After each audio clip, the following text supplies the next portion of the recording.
The Monkey's Paw. Part 1. It was snowing hard. Inside the cabin, a log fire burned brightly. John had brought his Xbox. It was the latest model. Charlie and his younger sister were marveling at the insanely realistic graphics. It was a light machine and fit easily into John's pack-sack. He had come down the hill to spend the evening. "This controller is sick. It vibrates really strong," said Susan. She glanced over at John. He was focused on the television screen. She noticed the curve of his ski-jump nose. "Your Wi-Fi is pretty good here. Getting a short ping. It's better than my place," he said, without taking his eyes off the screen. "Your screen is bigger. Next time we go to your place," said Charlie. "My dad is home all the time. He's always parked in front of the TV, or he's yelling at me." "Well, you can always come play here. Our dad is always out all night, working the slopes." Giggles came from the door of the den. It was the twins. They were being obnoxious as usual. "Don't let your nose poke the TV, John," screamed one of the twins. They howled with laughter and ran back towards the living room. "Don't mind them. They're just being jerks, as usual," said Susan. "Aw, come on. I like the twins," said John. "Yeah, I've noticed," said Charlie.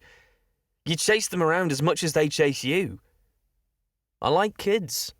Always have." He glanced at Susan. "Would you like to have kids someday, S?" John liked to call Susan by the letter of her first name. S, he would always say. Sure, I guess." Susan managed to get out. She felt her face redden. John flicked the controller. The video game audience erupted in applause. "Nice shot," said Charlie. "Go big or go home," said John. "Speaking of go big or go home, guess who's coming over to visit Dad?" "Who?" "Todd Lautner." "Todd Lautner? No way. What's he doing here? Last I heard he was shredding in some movie for somebody in India." "He's going to retire. Wants to get away from riding for a while. My dad's setting him up with a snowmaking job." "That's a change of scenery. He's got a girl for sure. Maybe wants to get married," said John. Susan felt herself blush again. They heard footsteps on the balcony. Door's deadbolt was frozen, as usual. They heard their father rustling in the bin by the door for a small hammer they kept there. A few bangs of metal against metal sounded. Their father's voice was warm and enthusiastic as he welcomed their guest. "Guys," shouted Dad from the other room, "come and say hi to Todd." Todd Lautner was a legend. He had turned pro 5 years ago and had already been in a dozen movies, but now he looked different from what the three remembered. He was red-faced. He had put on weight. He looked older. Todd had brought a bottle of wine to thank Mr. Marks for the job. Mr. Marks opened the bottle and brought 2 glasses to the table where they were sitting. After a glass of wine, Todd's eyes got brighter and he began to talk. The family was all in the kitchen now, all leaning forward as Todd told stories of skiing in movies. Producers were bringing skiers to ever more far-flung places in East Asia in search of the perfect shot. John spoke of wars that were being fought just over borders. He talked about climbing the steps of ancient temples. He spoke of marketplaces brimming with strange goods and people. "I'd like to go to India," said Mr. White. "It's nicer here," said Todd. "I'd like to see the temples and the marketplace and the jugglers and the fakirs." "What's a fakir?" asked Susan. "A holy man," said Todd. "You can find them in monasteries in Tibet, or living in caves in the lowlands, or in secret corners in the marketplace." "What was that souvenir you picked up you were telling me about on the phone?" Monkey's paw," said Mr. White. "Nothing," said Todd hastily. "Monkey's paw?" said Charlie curiously. "Well, it's some old-school magic thing," said Todd, chuckling. It's just an ordinary little paw that has been dried out like a mummy." He took something out of his pocket and put it on the table. Susan made a face and moved her head back. "Gross," she said. Charlie picked it up and examined it carefully. "So, what's special about it?" he asked. "It had a spell put on it by an old fakir," said Todd. "A very holy man. He wanted to show that fate ruled people's lives, and that those who interfered with fate did so at their own risk. Supposedly, he put a spell on it. 3 separate men could each have 3 wishes from it." Todd seemed very serious, and the other listeners' light laughter felt out of place. "Well, did you have your 3 wishes?" asked Charlie, cleverly. Todd looked at Charlie, the way an old man looks at a young man. "I did," said Todd. Susan thought she could see his face whiten. "And did you have your 3 wishes granted?" Charlie asked. "I did," said Todd. "And has anybody else wished? You said there were supposed to be 3 people." "The first man had his 3 wishes. I don't know what the first 2 were, but the third was to die. That's how I got the paw." Todd was so serious that there was silence in the bright room. "Well, if you've had your 3 wishes, what do you keep it for?" asked Charlie. He was looking hard at Todd. "I don't know," said Todd. "For fun, I guess. Good conversation piece." Todd took the paw and, dangling it between his forefinger and thumb, suddenly threw it onto the log fire. "Hey!" said Charlie. He stooped to snatch it off the fire. "Let it burn, man," said Todd solemnly. "It's gross," said Susan. "Let it burn." "It's cool," said Charlie. "It's a piece of history. If you don't want it, give it to me." "No way," said Todd seriously. "I threw it on the fire. If you keep it, don't blame me for what happens. Toss it back on the fire. Be smart." Charlie shook his head and examined his new possession closely. "How do you do it? How do you make a wish?" he asked. "Hold it up in your right hand and wish aloud. But dude, look, I'm warning you. Wish for a new back for me, Charlie," said Mr. White. "Mine is killing me." He stretched. They left. Charlie looked down at the talisman. Todd looked alarmed. "If you have to wish, at least wish for something smart." Charlie put the paw into his pocket. "I'm hungry. Are we going to eat?" A second bottle of wine appeared. A pizza arrived. Everyone was enthralled with Todd's second installment of his adventures in India. He left before it got too late. The twins and Mr. White went to bed. Susan, Charlie, and John sat in front of the fire. Charlie took the paw out of his pocket. "I don't know what I would wish for. Seems to me I've got everything I want." "How about a new Xbox?" said Susan. "What are they running now? $700? And Charlie smiled. He held up the talisman. John winked at Susan. "I wish for $700, said Charlie. "Dum dum dum," sang John, lowering his voice. Charlie shouted. He dropped the talisman. Susan and John sat up and stared at him. "It moved!" he shouted as he stared at the thing that was now lying on the floor. "It moved in my hand, like a snake." "Well, I don't see any money," said John, "and I bet I never will." "Are you sure it wasn't your imagination?" asked Susan. "I could have sworn the thing moved." He chuckled. "Did you hear me scream?" They relaxed by the fire again. Outside, the wind was blowing harder than ever. The snow was piling up. A silence came over the three of them. John wished them good night. "I bet you'll find the cash under your pillow, with some gremlin sitting in the corner of your room watching you pocket it," said John. Susan walked him to the door. Charlie heard murmuring voices from the front door. Susan's giggles, and then silence.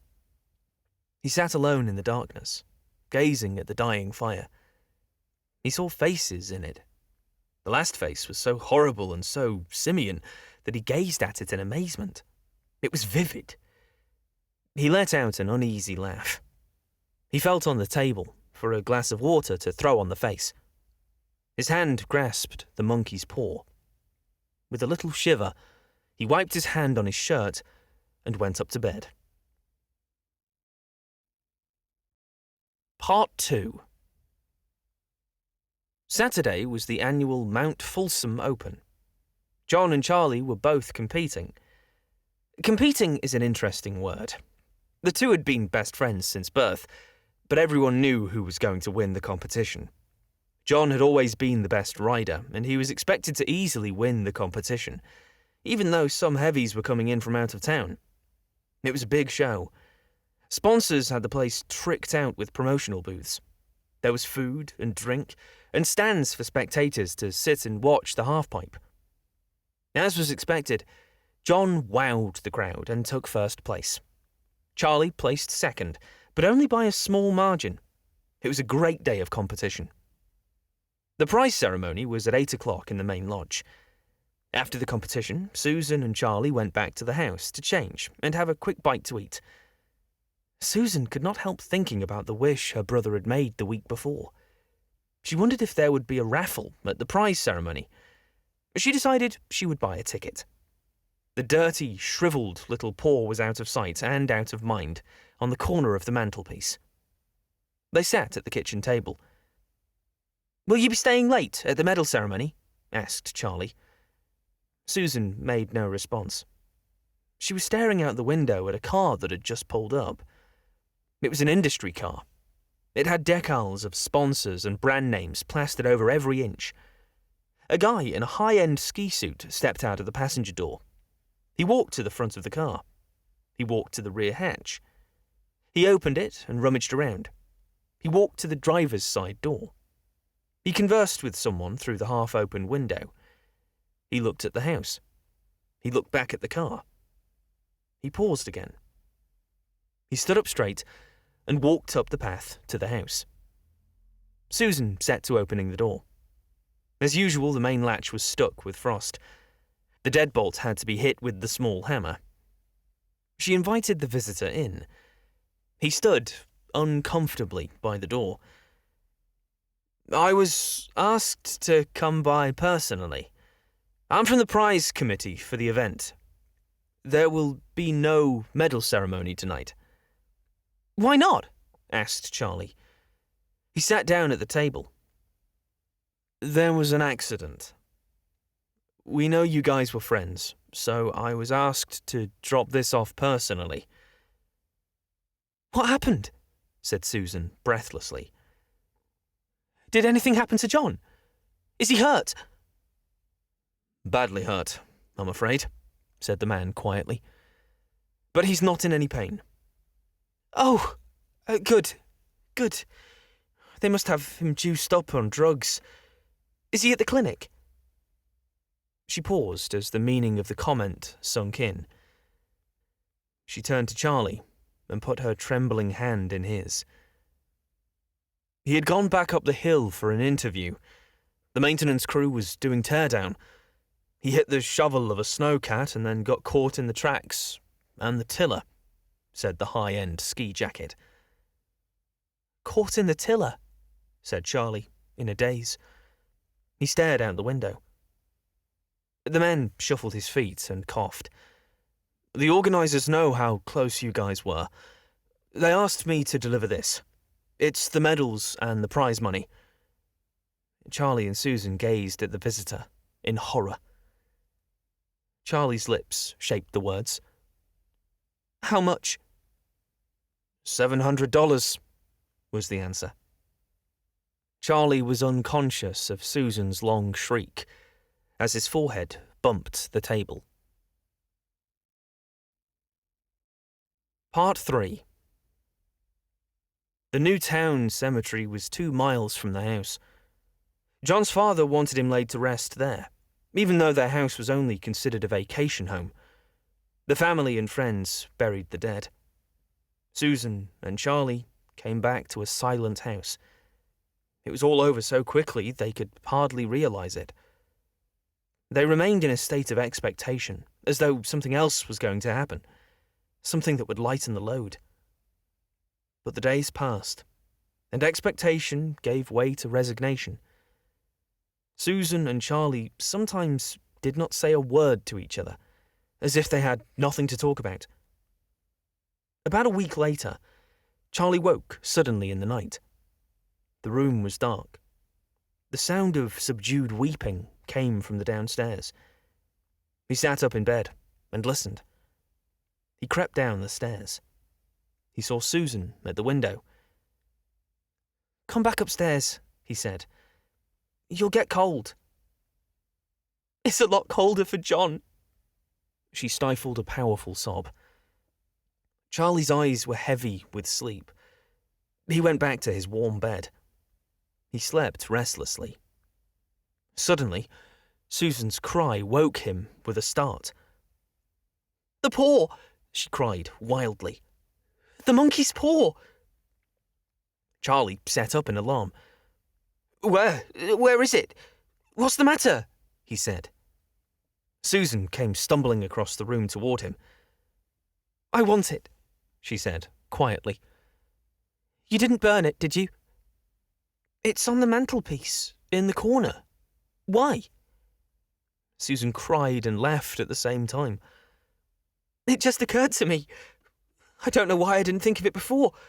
Why didn't you think of it?" "Think of what?" questioned Charlie. "The other 2 wishes," she replied, rapidly. "We've only had one." "Wasn't one enough?" he demanded, fiercely.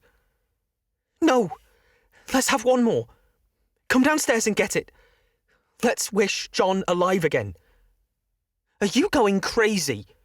"Come on. Come downstairs, just like before, in front of the fireplace. We had one wish granted. Why not a second?" Susan said, feverishly. "It was a coincidence," stammered Charlie. "Come on, come downstairs," said Susan, quivering with excitement. Charlie stared at Susan. "He's been dead 10 days. And besides, he's unrecognizable. It was a closed casket. He hit the front shovel of the snowcat. He went under the tracks. He went under the tiller. How could you look at him? We can bring him back. I've known him my whole life. He was going to marry me. How can I be afraid of him?" They went downstairs in the darkness. The talisman was still on the corner of the mantelpiece. Charlie was gripped by a horrible fear that his mutilated friend would appear before him, before he could escape the room. Charlie's brow was cold with sweat. He held the unwholesome thing in his hand. Susan's face seemed changed as she looked at him. It was white and expectant. It had an unnatural look. He was afraid of her. "Wish!" she cried in a strong voice. "This is not a good idea," he said. "Wish!" she repeated. He raised his hand. "I wish my best friend alive again." The talisman fell to the floor. He looked at it, fearfully. He trembled and sank into a chair. Susan's eyes burned. She walked to the window and looked out. Charlie sat until he became cold. He watched his sister looking out of the window. The fire was only smoking embers. An occasional flame threw pulsing shadows on the ceiling and walls. He went back upstairs to his bed. Later, he heard the stairs creak as Susan came upstairs. The darkness was oppressive. The fire had gone out. Charlie awoke from the cold. At the same moment, a barely audible knock sounded on the door. He caught his breath. A third knock sounded louder through the house. "What's that?" said Susan, sitting up in her bed in the other room, Just the wind, said Charlie, his voice shaking. Go back to sleep. It's John, she screamed.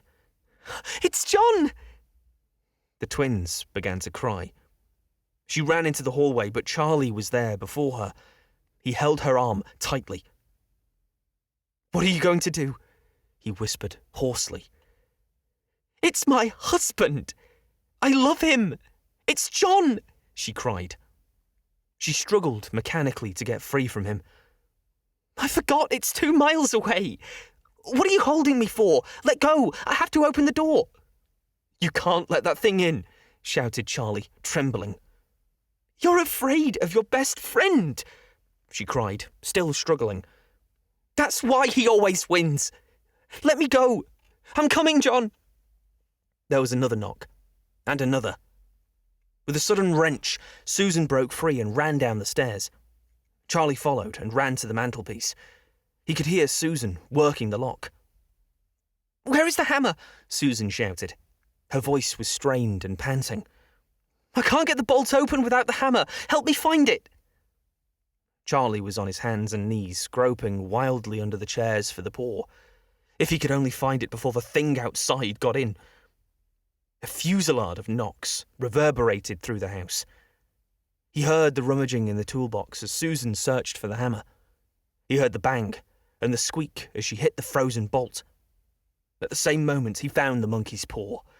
He frantically breathed his third and last wish.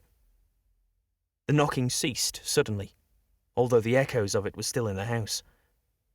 He heard a last clink of steel against steel. He heard the door open. A cold wind rushed into the house. A long wail of disappointment and misery gave him courage to run to Susan. Then he ran to the end of the path. A wisp of snow spun upwards into the night.